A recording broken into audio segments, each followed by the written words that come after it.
untuk tujuan acara ini yaitu untuk mengajak dan mengedukasi para pemuda tentang bahaya narkoba, serta menciptakan generasi muda yang gemilang dan bebas dari penyalahgunaan narkoba. Jadi seorang pecandu bukanlah cita-cita saya.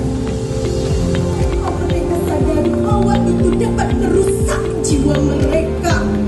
Iya, seperti yang aku rasakan sekarang. Ya Allah.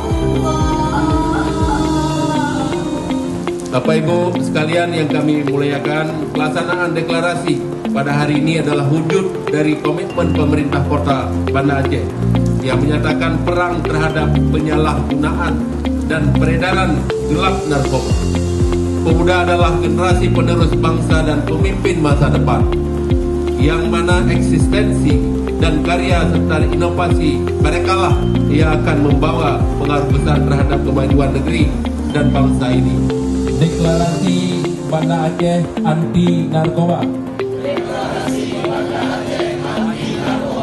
Atas nama seluruh masyarakat Kota Banda Aceh,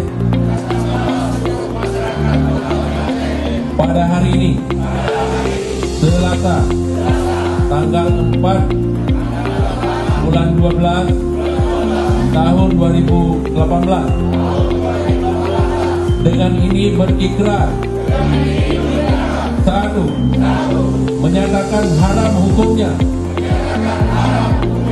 segala bentuk penyalahgunaan narkoba. 2. Siap melawan peredaran dan penyalahgunaan narkoba.